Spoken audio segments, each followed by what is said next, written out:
So, it's my housewarming party, right? Total rager. I'm heading to the garage for more sodas when I spot this guy. Random dude in a hoodie, literally slithering through my office window with my laptop in his hand. I didn't even yell. I just whistled for the boys. Now, my buddy, Mike, he's a manager for a shipping center, and he just happened to have 3 massive rolls of industrial strength bubble wrap in his trunk. We didn't throw a single punch. Instead, we cornered him by the porch and started spinning. 5 minutes later, this burglar is literally mummified from his ankles to his chin. He's just standing there, stiff as a board, looking like a 6-foot-tall, terrified human marshmallow. But Mike wasn't done. He grabs a bunch of happy birthday tape and some neon orange zip ties, and we basically gift wrapped this guy to the neighborhood lamppost. When the cops finally rolled up, they found us sitting on the curb, sharing a pizza and pointing at our special delivery. The sergeant tried to keep a straight face, but I swear, I saw him biting his lip to keep from losing it. They didn't even unwrap him. They just tilted him into the back of the cruiser like a piece of furniture and drove off. Best party ever. So it's 3 in the morning, and my roommates and I are in the middle of a serious, high-stakes Mario Kart tournament. Suddenly, my buddy Kyle looks at the security cam feed on his phone and freezes. Some guy is in our driveway trying to pick the lock on my old, beat-up Honda Civic. Now, we could have called the cops, but we'd been drinking espresso martinis all night, and honestly, we were feeling a little extra. I whispered, "Don't scare him off. Get the hammock." We snuck out the back door barefoot like a bunch of budget ninjas. While the guy was focused on the car door, we came around the side, and 4 of us tackled him into a giant, heavy-duty fishing net we keep for lake trips. He started screaming, but we didn't say a word. We just worked in total silence. We hauled him over to the front yard and used about 4 rolls of neon pink duct tape to secure him to my roommate's giant concrete bird bath. By the time we were done, he couldn't move a finger. He just looked like a very tall, very angry neon garden ornament. When the police finally rolled up, they found us sitting on the porch, eating cold pizza and tossing popcorn at him. The officer walked up, poked the pink tape with his flashlight, and just put in his hands. He didn't even ask us to help. He just called for a flatbed truck, laughing the entire time, and told us, "Nice work, boys, but please, never do this again."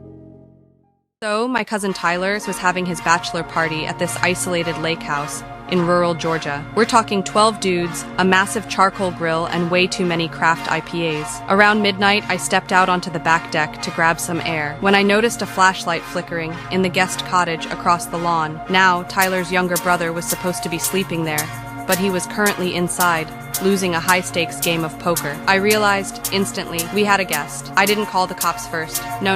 I walked back inside and whispered 4 words. "Someone's in the cottage." You have never seen 12 tipsy guys move so fast. We didn't grab guns. We grabbed supplies. My buddy Mike, who's a professional arborist, grabbed 100 feet of industrial climbing rope. Another guy grabbed a giant roll of industrial-strength plastic wrap from the kitchen. We surrounded the cottage like a tactical unit. If that tactical unit was wearing Hawaiian shirts and flip-flops. When the burglar tried to climb out the bathroom window, he didn't find the police. He found Mike, who tackled him into a pile of pine needles. We didn't hurt him, but we did get creative. By the time the sheriff arrived, 45 minutes later, because, again, we were in the middle of nowhere, they found the guy, completely mummified, in plastic wrap. He was standing upright, tied to a giant oak tree, with about 50 loops of rope. We had even placed a party hat on his head and set up a lawn chair in front of him, where Tyler was calmly eating a burger. The sheriff pulled up, shined his light on the human burrito, and just sighed.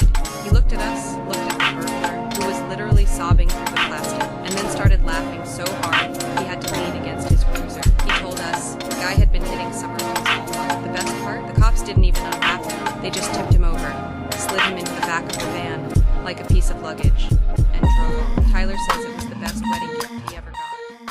So my buddies and I were having this massive 4th of July barbecue at my place in Texas. We're talking 20 guys, 3 smokers, and way too much brisket. Around 10 p.m., I headed to the garage to grab another bag of ice when I saw some dude trying to wheel my custom lawnmower out the side door. I froze, realized what was happening, and ran back to the patio. I didn't yell. I just whispered, "Someone's in the garage, messing with the mower." You have never seen 20 grown men move so quietly. We didn't grab bats. We grabbed the decorations. My cousin Vinny, who's a pro wrestler, literally spearheaded the guy into the flower beds. We didn't hurt him, but we did decide to have some fun. One of the guys found 5 rolls of heavy-duty red, white, and blue streamers, and a giant roll of industrial shrink wrap from my warehouse. By the time the cops showed up 30 minutes later, they found this guy, completely mummified, in plastic and patriotic streamers. We'd tied him to the flagpole in the front yard, and someone had even stuck a sparkler in his hand, though we didn't light it, obviously. The officer stepped out of his car, shined his light on the patriotic mummy, and just lost it. He was laughing so hard he couldn't even read the guy his rights. They had to call a tow truck just to get him into the cruiser, because he was wrapped so tight he couldn't sit down. Best party ever.